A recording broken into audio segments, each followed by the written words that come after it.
Айсен Сергеевич, здравствуйте. Сегодня в нашу республику прибыл глава МЧС России Евгений Николаевич Зиничев. Сегодня вы с ним посетили районы нашей республики. Несколько слов, пожалуйста, об этом. По поручению президента нашей страны Владимира Владимировича Путина сегодня в Якутск прибыл министр по чрезвычайным ситуациям Российской Федерации Евгений Николаевич Зиничев. Вместе с ним прилетела большая команда руководства МЧС, первый заместитель министра Чуприян, заместитель министра Яцуценко, руководитель аппарата, руководитель авиации МЧС и ряд других руководящих работников министерства. Мы сегодня уже занялись конкретно планированием операций по локализации и по ликвидации лесных пожаров, по защите наших населенных пунктов. Посетили наиболее опасные с этой точки зрения пожары на территории Намского района, Горного района. Посмотрели, как будет выстраиваться защита сел Ортосурт, Кептин. Также Евгений Николаевич посетил Бескёль, на месте ознакомился и заслушал доклады руководителей тушения пожаров, которые у нас было неделю назад, в прошлую субботу, так, когда пожар заходил на территорию села, ознакомился также с ходом восстановительных работ по Бескёлю. Ситуация, безусловно, неординарная.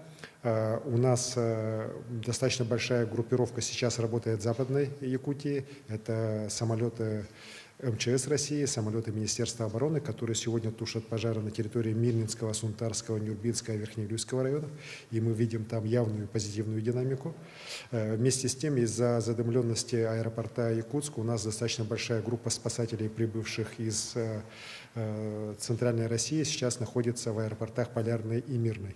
Спланировано, что сегодня ночью будут переброшены дополнительные самолеты МЧС для того, чтобы эти спасатели уже в течение сегодняшней ночи прибыли в Якутск и уже с утра были распределены на самые тяжелые участки. Это пожары Намского района, Усть-Алданского района, Чурапчинского района и Горного района. По каждому из этих пожаров уже, в этих районах уже определено количество людей, которые будут перебрасываться, пути их передислокации наземные. Ну и, конечно же, мы очень надеемся, что все-таки аэропорты и Мирного смогут выпустить, и Полярного, а Якутск все-таки ночью при использовании специальной аппаратуры сможет эти борта принять. И уже с утра специализированные формирования МЧС смогут приступить к тушению пожаров. Ну и также определены уже пути усиления авиационной группы. Пока у нас здесь, в Якутске, не могут садиться самолеты Б-200 и Ил-76, конечно, нам надо наращивать вертолетную группировку. И я такое предложение Евгению Николаевичу сделал, Зиничеву, министру по чрезвычайным ситуациям. Оно было поддержано им. И уже завтра днем здесь у нас должны прибыть 2 вертолета с водосливными устройствами. Один Ми-8 Самурской области, где он работал на паводки, а второй вертолет Ми-26, он прибудет сюда с Хабаровского края.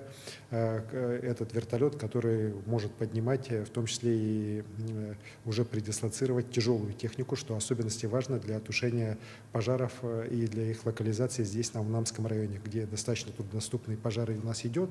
И как раз вот для того, чтобы туда бульдозеры перебрасывать, вот эта техника понадобится. Ну и кроме того, Ми-26 может поднимать водосливное устройство, в котором до 15 тонн воды одномоментно он может сбрасывать. Это практически то же самое, что и Би-200, даже больше.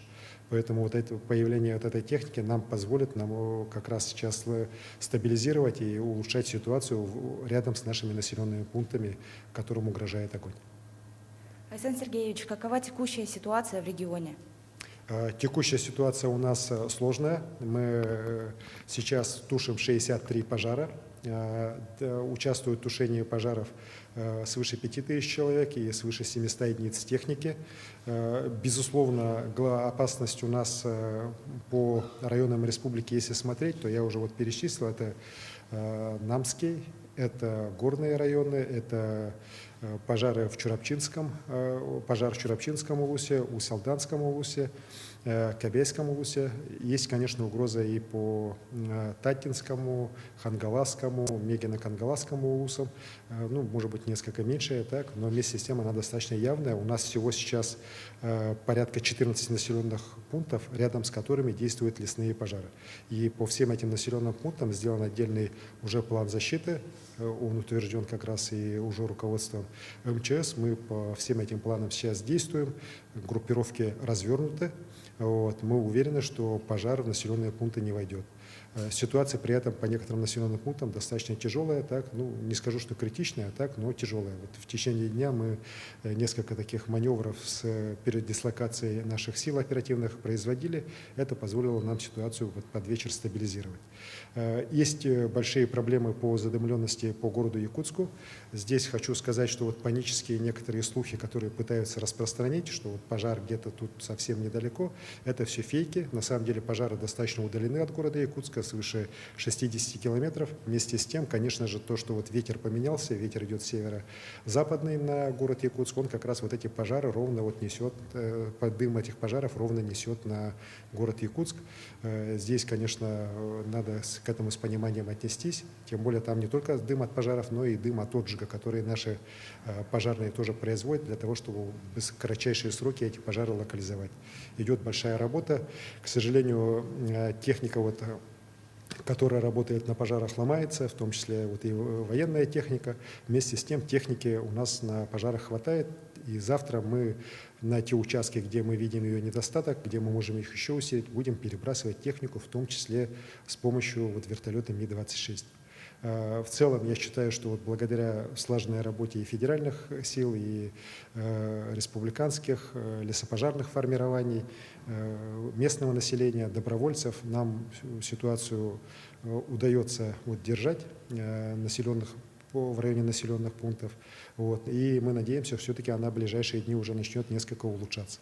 Потому что по ряду районов, в том числе, например, по Кобяйскому району, мы пожары от населенных пунктов достаточно далеко отодвинули. И вот ситуация, которая была критическая еще несколько дней назад, она уже стала тяжелой, так, но уже вполне управляемой.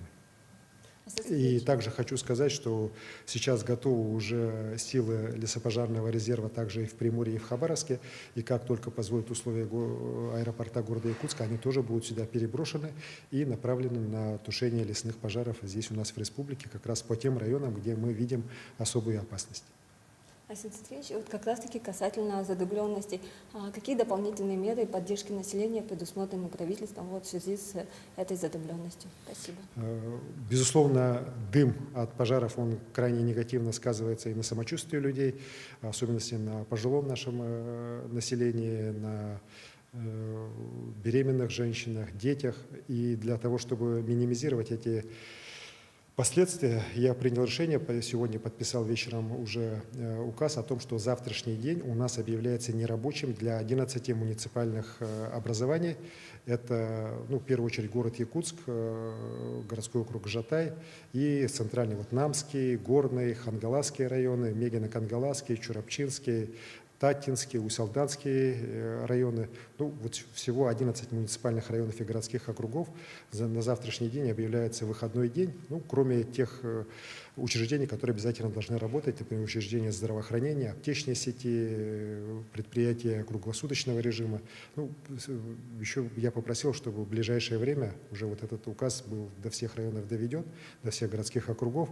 И, конечно, людям завтра этот выходной надо проводить дома, потому что завтра мы считаем, что погода начнет улучшаться не раньше, чем все-таки после обеда.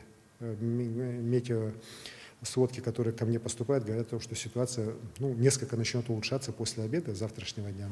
Завтрашний, поэтому я прошу всех жителей вот этих 11 муниципальных районов, городских округов проводить дома, на дачах. Все-таки надо беречь себя, свое здоровье. Благодарим вас за предоставленную информацию. Спасибо.